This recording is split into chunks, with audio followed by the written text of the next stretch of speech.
நம்பிக்கை தீர்மானத்தில் மக்களுக்கான இந்த ஆட்சியை, மனசாட்சி உள்ள மக்களாட்சியை ஆதரித்து வெற்றி பெற செய்த மாண்புமிகு உறுப்பினர்கள் அனைவருக்கும் நெஞ்சார்ந்த நன்றியை நமது அரசின் சார்பாக தெரிவித்துக் கொள்கிறேன்.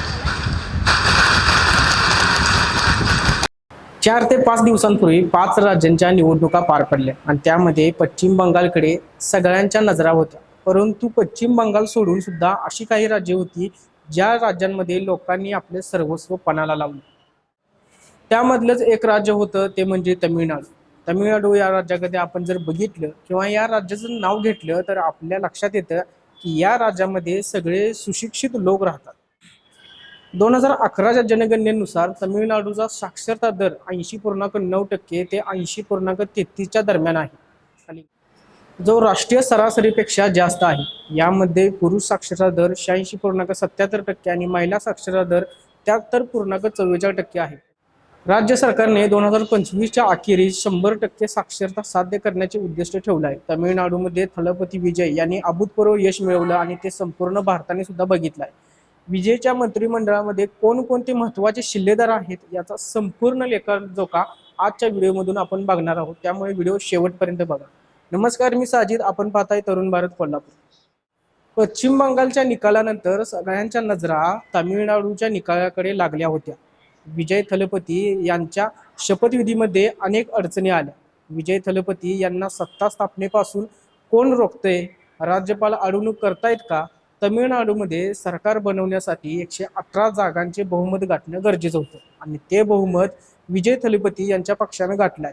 या अभूतपूर्व विजयानंतर विजय थलपती यांनी शपथ घेत मुख्यमंत्री पदावर आपली मोहोर उमटवली. पण यांच्याबरोबर मंत्रिमंडळामध्ये अजून 9 शिलेदार महत्त्वाचे आहेत. त्यांचा काय विषय आहे हे आपण समजून घेऊयात.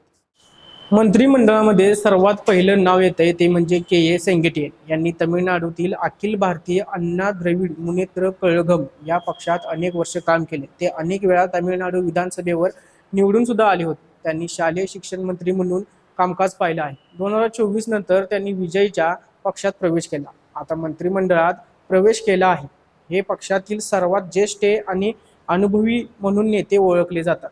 दुसरं नाव पुढे येते ते म्हणजे आधव अर्जुन. विजयच्या मंत्रिमंडळातील एक अभ्यासू राजकारणी, राजकीय रणनीतिकार, परोपकारी आणि क्रीडा प्रशासक आहेत. अर्जुन हे टीव्हीकेचे सचिव असून त्यांनी यंदाच्या निवडणूक प्रचाराचे व्यवस्थापन केले होते आणि त्यांनी चेन्नईमधील विल्लीवक्कम विधानसभा मतदारसंघातून विजय मिळवला आणि आता विजयच्या मंत्रिमंडळाचा भागही ते बनले आहेत. तिसरं नाव समोर येते ते म्हणजे बस्सी एन आनंद. हे तमिळनाडूतील एक प्रमुख राजकीय व्यक्तिमत्व, ते अभिनेता आणि राजकीय सी. जोसेफ विजय यांचे निकटवर्ती आहेत. ते टीव्हीकेचे सरचिटणीस प्रवक्ते सुद्धा आहेत. त्यांनी चेन्नईतील त्यागरा या मतदारसंघातून विधानसभा निवडणूक लढवली आहे आणि त्यांनी विजय सुद्धा मिळवला. त्यांनी मंत्रिमंडळामध्ये आपली जागा कायम केली आहे. अरुण राज हे विजयच्या मंत्रिमंडळातील 4थं नाव आहे. टीव्हीकेचे सरचिटणीस म्हणून काम पाहत असताना त्यांनी मंत्रिमंडळामध्ये मंत्री म्हणून शपथ घेतली आहे. तिरुतेनगोड विधानसभा मतदारसंघातून नवनिर्वाचित आमदार म्हणून ते निवडून आले आहेत. ते माजी IRS अधिकारी आहेत. त्यांना देखील मंत्रिमंडळामध्ये स्थान देण्यात आलं आहे.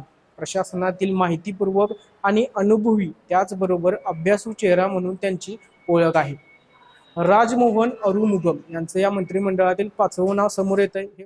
हे तमिळनाडूच्या राजकीय वर्तुळातील एक महत्त्वाचे शिलेदार म्हणून ते पुढे आले आहेत. टीव्हीके पक्षात ते महत्त्वाची भूमिका बजावतात. राजकारणात येण्यापूर्वी ते एक प्रसिद्ध तमिळ अभिनेता, स्टँडअप कॉमेडियन, टेलिव्हिजन अँकर, प्रेरक वक्ता आणि कंटेंट रायटर होते. राजमोहन या नवीन मंत्रिमंडळात स्थान मिळवणाऱ्या प्रमुख सदस्यांपैकी एक मानले जातात.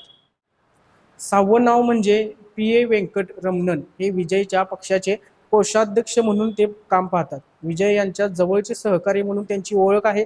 2000 सालापासून ते विजयच्या राजकीय उपक्रमांशी निगडीत आहेत. विजय फॅन्स असोसिएशनमध्ये ते सक्रिय राहिले आहेत. टीव्हीके पक्षामागचे रणनीतिकार म्हणून त्यांची ओळख आहे.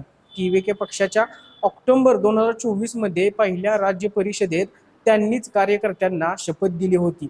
चेन्नई जिल्ह्यातील महिलापूर विधानसभा मतदारसंघातून निवडणूक लढवून त्यांनी विजय संपादन केला आहे आणि त्यांनी आता मंत्रिमंडळात झेप घेतली आहे. सातवं नाव समोर येते ते म्हणजे डॉक्टर टी के प्रभू यांचं विजयच्या मंत्रिमंडळातील हे नाव सर्वात चर्चेत आहे. यांनी कराईकडी विधानसभा मतदारसंघातून निवडणूक लढवून विजय मिळवला. त्यांनी काँग्रेसचे विद्यमान आमदार एम के मंगुडी यांचा 47,000हून अधिक मतांनी पराभव केला. डॉक्टर प्रभू व्यवसायाने दंतचिकित्सक आहेत. विजय यांच्या पक्षातील डॉक्टर्स युनियन आणि युवा चेहऱ्यांपैकी ते एक प्रमुख नेते मानले जातात. आठवं नाव समोर येते ते म्हणजे एस कीर्तना. विजयच्या पक्षातील आणि मंत्रिमंडळामध्ये एक महिला शिलेदार म्हणून त्यांची ओळख आहे. सुरुवातीच्या काळात कीर्तना यांनी विजयच्या कोर टीममध्ये त्यांनी महत्त्वाची भूमिका बजावली होती. त्या केवळ 29 वर्षाच्या आहेत. एस कीर्तना तमिळनाडूतील सर्वात तरुण महिला मंत्री म्हणून ओळखल्या जातात. त्या अनेक भाषांमध्ये पारंगत आहेत. त्यांनी यापूर्वी DMK नेते MK स्टॅलिन यांच्यासह अनेक प्रमुख सल्लागार आणि नेत्यांसोबत काम केलं आहे. 9वं नाव म्हणजे CTR निर्मल कुमार. हे TVK पक्षाचे सरचिटणीस असून ते सोशल मीडियासोबत पक्षाची डिजिटल प्रचाराची जबाबदारी सुद्धा पार पाडतात. त्यांनी थिरुपकुंड्रूम या मतदारसंघातून विजय मिळवला आहे. निर्मल कुमार हे यापूर्वी भाजप आणि MIDMK यांच्यासारख्या मोठ्या पक्षाच्या IT विंगमध्ये ते कार्यरत होते. भाजपच्या IT विंग राज्याध्यक्ष म्हणून काम पाहिलं आहे. विजय यांच्या पक्षाला सोशल मीडिया आणि डिजिटल प्लॅटफॉर्मवर भक्कम आधार तयार करून देण्यात यांची महत्त्वाची भूमिका राहिली आहे. या सर्व मंत्रिमंडळाबद्दल आणि विजयच्या या अभूतपूर्व यशाबद्दल तुम्हाला काय वाटते हे आम्हाला कमेंटमध्ये नक्की सांगा. अशाच नवनवीन आणि ट्रेंडी व्हिडिओसाठी तरुण भारतच्या YouTube, Instagram, Facebookला फॉलो करायला विसरू नका.